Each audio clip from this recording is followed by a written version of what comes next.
Assalamualaikum warahmatullahi wabarakatuh. Hari ini saya akan membuat video tugas magang saya hari kedua dengan tema keterampilan dasar yang kedua. Saya akan menjawab pertanyaan sebagai berikut. Yang pertama, apa pengertian individual system? Individual system adalah proses belajar yang berpusat pada anak sebagai subjek belajar. Nah, pendekatan ini sesuai dengan keadaan masing-masing anak. Pertanyaan yang kedua, mengapa pendekatan yang dilakukan harus individual system? Agar semangat anak dalam belajar, dalam bermain semakin hari semakin menggelora. Yang ketiga, apa tujuan yang ingin dicapai dengan melakukan pendekatan secara individual system? Yaitu agar proses belajar dapat dilakukan secara bertahap atau small step system. Ketika small step system, anak akan merasa senang, lalu dia akan tumbuh minat belajar. Yang keempat, di bimbel, murid dan guru memiliki peran masing-masing. Apa? Sebutkan peranan guru dan murid. Nah, murid ini dia berperan sebagai subjek belajar ya, yaitu anak berperan aktif dalam kegiatan proses bermain sambil belajar. Lalu guru atau motivator ya, di bimbel ini berperan dalam memberikan motivasi, memberikan apresiasi kepada anak agar si anak ini akan merasa senang, merasa bersemangat dalam mengikuti kegiatan bermain sambil belajar. Lalu motivator juga memfasilitasi memberikan kegiatan bermain sambil belajar sesuai dengan kemampuan anak. Pertanyaan kelima, apa perbedaan individual system dengan classical system? Kalau pendekatan secara individual system, pendekatan ini berbeda-beda masing-masing anak ya, sesuai dengan karakter anak itu sendiri. Sedangkan untuk classical system, yaitu antara satu anak dengan anak yang lain itu disamaratakan. Padahal kan setiap anak memiliki kemampuan yang berbeda-beda kan. Nah, pertanyaan yang keenam, bagaimana cara yang dilakukan motivator agar dapat melakukan pendekatan secara individual system? Yang pertama, motivator itu harus mempelajari karakter, harus mengenal karakter setiap anak didiknya agar dapat melakukan pendekatan secara individu dari masing-masing anak. Yang kedua, motivator itu mencari tahu apa sih kesukaan anak didiknya agar dapat mengarahkan anak melakukan kegiatan yang ia sukai dalam proses bermain sambil belajar. Lalu yang ketiga, motivator harus satu langkah di depan anak agar dia tahu apa atau tindakan apa yang harus ia lakukan. Selanjutnya, untuk motivator, kita sebagai orang dewasa jangan pernah meminta anak mengerti kita, tapi kitalah yang harus mengerti anak. Selanjutnya, kita harus sebagai motivator ya, kita harus sering memberikan reward kepada anak, dan kita juga harus memperhatikan afeksi dari anak, apakah anak itu senang atau tidak dalam melakukan kegiatan bermain sambil belajar.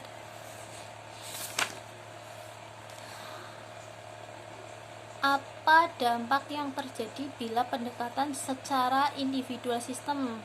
Nah, dampaknya yaitu anak dalam belajar semakin hari akan semakin menggelora. Karena semangatnya semakin menggelora, maka efek dari individual system ini, prosesnya, efeknya ini nantinya akan bisa dilakukan secara small step system. Ketika prosesnya dapat dilakukan secara bertahap small step system, maka anak akan merasa senang. Ketika anak merasa senang, maka minat belajar anak akan tumbuh. Pertanyaan yang ke-8, apa dampak yang terjadi bila pendekatan dilakukan dengan klasikal? Untuk dampak yang terjadi bila pendekatan secara klasikal, yaitu kita tidak bisa melakukan proses bermain sambil belajar secara small step system, karena semua disamaratakan antara satu siswa dengan siswa yang lain. Padahal kan memang setiap anak itu memiliki kemampuan masing-masing. Nah, pertanyaan selanjutnya ini tentang variation skill. Yang pertama, apa pengertian variation skill? Yaitu kemampuan motivator dalam memberikan variasi dalam belajar, meliputi kemampuan afektif, kognitif, dan psikomotorik. Pertanyaan kedua, mengapa kegiatan belajar harus divariasikan? Nah, kenapa sih harus divariasikan? Ya, anak itu kan memiliki daya konsentrasi yang lebih pendek ya daripada orang dewasa. Maka dari itu kita harus memiliki variasi dalam mengajak anak bermain sambil belajar agar anak itu tidak mudah bosan dan tetap semangat dalam mengikuti kegiatan bermain sambil belajar. Nomor 3, apa tujuan yang ingin dicapai dalam memvariasikan kegiatan belajar? Yaitu agar anak tidak bosan, tetap tertarik, semangat dalam mengikuti kegiatan bermain sambil belajar. Nah, sebutkan 3 aspek belajar. Yang pertama, aspek afektif, yang kedua aspek kognitif, yang ketiga aspek psikomotorik. Pertanyaan yang keempat, apa yang termasuk aspek kognitif? Nah, aspek kognitif ini yang berkaitan dengan perasaan anak. Apakah itu anak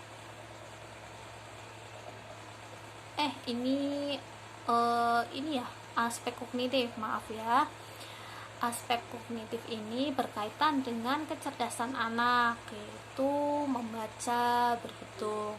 Nah, pertanyaan ke-6, apa yang termasuk dalam aspek afektif? Nah, ini nih aspek afektif baru yang berkaitan dengan perasaan anak, apakah senang atau tidak. Contohnya dari aspek afektif ini, contohnya adalah menyanyi, berdongeng, bercerita.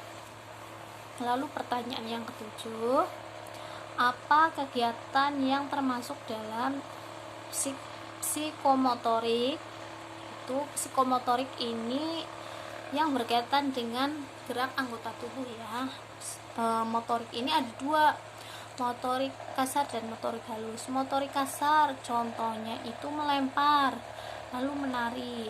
Nah, motorik halus ini contohnya itu mewarnai, membuat garis, menarik garis. Itu contoh dari motorik halus.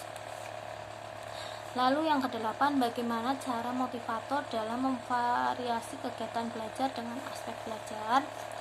Yaitu memvariasikan dengan afektif, kognitif, maupun psikomotorik. Nah, namun kita harus ingat nih, fokus utama kita yaitu baca-bacaan. Jadi variasi ini hanya dilakukan selingan agar anak tidak bosan.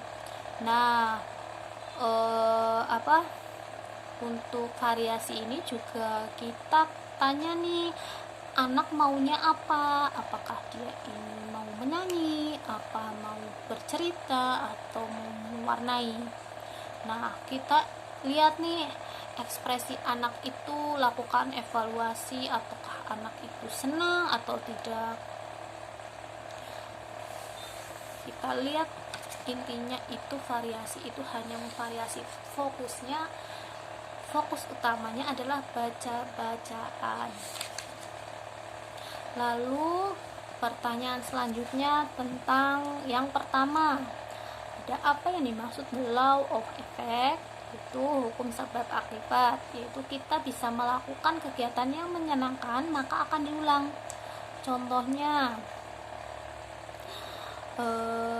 ketika motivator membimbing anak dengan cara yang menyenangkan, maka anak akan senang untuk mengulang kembali kegiatan bermain sambil belajar. Nah, sebaliknya, jika dalam membimbing motivator tidak menerapkan fun learning atau menyenangkan, maka anak cenderung tidak suka untuk mengulang kegiatan bermain sambil belajar. Bahkan anak mungkin akan merasa seperti terpaksa ya. Yang kedua, apa yang dimaksud dengan the law of exercise? Yaitu hukum latihan. Ketika kegiatan yang dilakukan secara sering, maka ini akan berdampak mampu. Jika anak tidak sering dilatih, maka kemampuan anak akan lemah. Contoh lain dalam hal memasak. Ketika seseorang sering melakukan memasak, mungkin yang tadinya awalnya kurang garam, kurang gula, nah, karena sering diasah, sering dilakukan memasak, maka kemampuan dia akan meningkat, mungkin rasanya jadi enak dan pas. Yang ketiga, apa yang dimaksud dengan the law of fitness atau hukum kesiapan? Yaitu seseorang yang mampu maka akan semakin siap dan terampil. Prosesnya akan menyenangkan dan akan tumbuh minat belajar yang menggelora. Ketika dia sudah tumbuh minat yang menggelora, maka akan terjadi bahagia, dan bahagia ini akan berdampak pada sukses. Contoh lain tadi kita bilang memasak, ketika dia mungkin